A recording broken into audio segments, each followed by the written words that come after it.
ঈশ্বরের সন্তানেরা, জয় যিশু। আজ আমরা এমন একটি বিশ্বে বসবাস করছি যেখানে প্রায়ই আমাদের অনুভূতির মূল্য পাওয়া যায় না। এখানে আমাদের আশা আকাঙ্ক্ষাকে তুচ্ছ করা হয়, কিন্তু আমাদের এটা ভুলে গেলে চলবে না যে আমরা এমন একজনের দ্বারা পরিচিত এবং লালিত যিনি মহাবিশ্বের স্রষ্টা।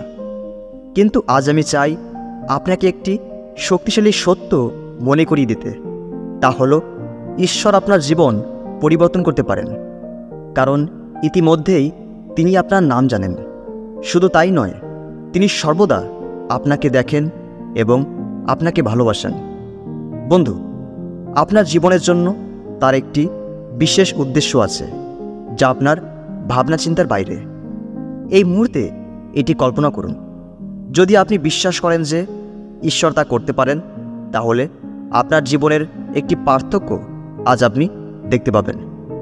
তাই বন্ধু, আসুন আমরা বিশ্বাসে একসাথে দাঁড়াই, কারণ এখন আমি প্রার্থনা করব। আপনার সাথে শক্তিশালী প্রার্থনা করব যিশু নামে।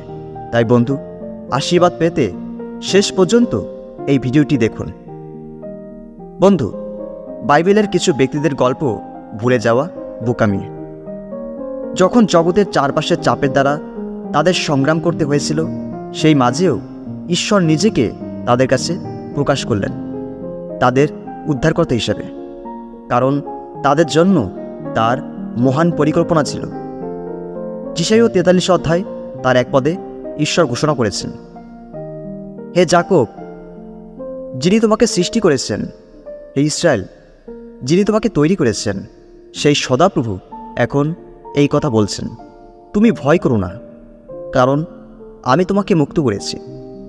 আমি তোমার নাম ধরে ডেকেছি, তুমি আমার। বন্ধু, এখানে আমরা দেখতে পাই আমাদের ঈশ্বর, যিনি আমাদের সৃষ্টিকর্তা, তিনি আমাদের উপরে নজর রাখেন। তিনি আমাদের নাম ধরে ডাকেন, কারণ আমরা তার। তাই বন্ধু, আমরা অনাথ নই। আমাদের জন্য পিতা ঈশ্বর রয়েছেন। বন্ধু, বাইবেলে একটি যুবতী দাসী হাগারের গল্প রয়েছে, যিনি নিজেকে একা ও হতাশার মধ্যে দেখেছিল। মরুভূমিতে তার উপপত্নীর দ্বারা প্রত্যাখ্যাত হয়েছিল, যা তার ভবিষ্যৎ একটি অনিশ্চিত সম্মুখীন দিকে গিয়েছিল, যে কারণে হাগার আশাহীন পরিস্থিতিতে পড়েছিল। কিন্তু হতাশার সেই মুহূর্তে ঈশ্বর তার সাথে দেখা করলেন এবং আদিপুস্তকে সরাসরি তার সাথে কথা বলেছিল। আদিপুস্তক 16 অধ্যায় তার 13 পদ। এই কথা শুনে হাগার মনে মনে বলল, আমি কি তাহলে সত্যি তাকে দেখলাম যার চোখের সামনে আমি আছি? সদাপ্রভু, যিনি হাগারের সঙ্গে কথা বলেছিলেন, তাকে উদ্দেশ্য করে হাগার তখন বলল, তুমি ঈশ্বর, যার চোখের সামনে আমি আছি। এখানে আমরা দেখতে পাই যে ঈশ্বর হাগারকে দেখেছে। হাগারের ব্যথায় সবাই চুপ থাকলেও একমাত্র ঈশ্বর চুপ থাকতে পারলেন না। প্রকৃতপক্ষে হাগার একা ছিল না, যদিও তার চারপাশের জগৎ তাকে ভুলে গিয়েছিল, কিন্তু ঈশ্বর তার সাথে ছিল। তাই বন্ধু, আজ আমি আপনাকে আশ্বস্ত করতে চাই যে ঈশ্বর আপনাকেও দেখছেন এবং তিনি আপনার প্রতিটি বিবরণ জানেন। গীতসংহিতায় দাউদ লিখেছেন, গীতসংহিতা 139 অধ্যায় 1 থেকে তার 3 পদে দাউদ লিখেছেন, হে সদাপ্রভু, তুমি আমাকে ভালো করে পরীক্ষা করে দেখেছ আর আমাকে জেনেছ। আমি যা কিছু করি তার সবই তো তুমি জানো। তুমি দূর থেকেই আমার মনের চিন্তা বুঝতে পারো। তুমি আমার কাজকর্ম ও বিশ্রামের বিষয় খুব ভালো করে খোঁজ নিয়ে থাকো। তুমি আমার জীবন পথ ভালো করেই জানো। বন্ধু, আপনার সংগ্রাম সম্পর্কে গভীরভাবে সচেতন হন। আপনার ভয় এবং আপনার গভীর আকাঙ্ক্ষা সম্পর্কে তিনি আপনাকে আপনার নিজের চেয়ে ভালো জানেন। এবং ঈশ্বর শুধু আপনাকে জানেন তাই নয়, বরং আপনার জন্য তার একটি উদ্দেশ্য এবং পরিকল্পনা রয়েছে।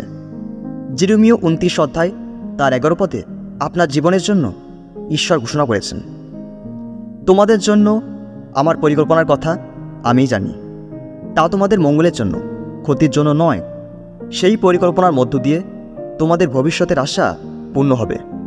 বন্ধু, যখন আপনি জীবনে অনিশ্চিত বোধ করেন এবং আপনার পথ অস্পষ্ট মনে হয়, তখন ঈশ্বর পিছনে কাজ করছেন। বন্ধু, আপনি কি আরও একটি গল্প শুনতে প্রস্তুত আছেন? যোসেফ একজন যুবক ছিলেন যিনি বিশ্বাসঘাতকতার মুখোমুখি হয়েছিল। তার জীবনে দুর্ভাগ্যজনক ঘটনা এবং ছিন্নভিন্ন স্বপ্ন ছিল, কিন্তু এর মধ্য দিয়ে ঈশ্বর সবই বুনেছিলেন একসাথে উদ্দেশ্য ও পরিকল্পনা। আদি পুস্তক 50 অধ্যায় তার 20 পদে যোসেফ তার ভাইদের কাছে ঘোষণা করেন, তোমরা আমার অমঙ্গল করতে চেয়েছিলে, কিন্তু ঈশ্বর তার ভিতর দিয়ে মঙ্গলের পরিকল্পনা করেছিলেন যাতে অনেক লোকের প্রাণ রক্ষা পায়। আর আজ তাই হচ্ছে। বন্ধু, যোসেফ জীবিত ঈশ্বরের নাম জানতেন। তিনি প্রতিটি কষ্ট ও বিপত্তি ব্যবহার করেছেন অবস্থান পরিবর্তনের জন্য। তাই বন্ধু, আপনি আপনার আশীর্বাদ গণনা করতে উৎসাহিত হন। আজ আমি জানি যে ঈশ্বর আপনার নাম জানেন। আজ আপনি যে চ্যালেঞ্জের সম্মুখীন হন না কেন, বা আপনি হয়তো নিজেকে একা মনে করছেন, কিন্তু আজ মহাবিশ্বের সৃষ্টিকর্তার কাছে আপনি আসুন, কারণ এই মুহূর্তে আমরা তার কাছে প্রার্থনা করব। ঈশ্বরকে তার প্রকাশ করার জন্য প্রার্থনা করি। আপনার জীবনের জন্য তার উদ্দেশ্য এবং পরিকল্পনা কী তার জন্য তার ক্রমাগত উপস্থিতি আপনাকে স্মরণ করিয়ে দেয়। তাই আসুন একসাথে আমাদের আশীর্বাদ গণনা করা যাক। আমরা আমাদের করুণাময়ের কাছে প্রার্থনা করব। আসুন শুরু করি। হে পবিত্র সর্বশক্তিমান ঈশ্বর, তোমার পবিত্র মহানামের প্রশংসা করি, কারণ তুমি প্রেমের ঈশ্বর। হে প্রভু, সত্যি তোমার তুল্য কেহ নাই।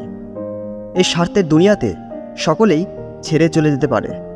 জগতের কেউ হয়তো খোঁজখবর নাও নিতে পারে, কিন্তু আমাদের ঈশ্বর আমাদের জন্য চিন্তা করেন। শুধু তাই নয়, তিনি আমাদের উপরে নজর রাখেন। হালেলুয়া। তাই প্রভু, তোমায় ধন্যবাদ দিই, কারণ জীবনের চরম পরিস্থিতির মাঝেও যখন জগৎ আমাদের প্রত্যাখ্যান করে, তখন আমাদের ঈশ্বর যিশু আমাদের সাথে থাকেন। তাই প্রভু, আজ আমি তোমাকে ধন্যবাদ দিই, কারণ তুমি আমার সঙ্গে সঙ্গে রয়েছ। আজ আমার জীবনের পরিস্থিতি যদিও খারাপ হতে পারে, কিন্তু আমি জানি আমার প্রভু আমার জন্য ভালো কিছু করতে চলেছেন। আজ লোকেরা হয়তো বলছে আমার জীবনের কোনো আশা নেই, কিন্তু প্রভু, আমি বিশ্বাস করি যিশু নামে আমার জীবনে আশা রয়েছে, কারণ আমার জন্য ঈশ্বরের পরিকল্পনা অমঙ্গলের নয়, তা মঙ্গলের।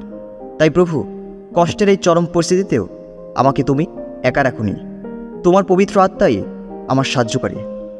তাই হে পিতা ঈশ্বর, আমি তোমায় বিশ্বাস করি, তোমার পুত্র যীশু খ্রিস্টের মধ্য দিয়ে তুমি তোমার অনুগ্রহ প্রদান করেছ এবং তোমার পবিত্র আত্মার মধ্য দিয়ে আমাকে শক্তি দিয়েছ। তাই স্বর্গের ঈশ্বর, আমি এই জগতের নই, আমি তোমার। আমি যিশু নামে আশীর্বাদ প্রাপ্ত। হালেলুয়া। তাই প্রভু, আমি তোমাকে ধন্যবাদ দিই আমার প্রার্থনা শোনার জন্য। তাই সকল ধন্যবাদ একমাত্র প্রভু তোমারই হোক। যিশু খ্রিস্টের নামে এই প্রার্থনা চাই। আমেন।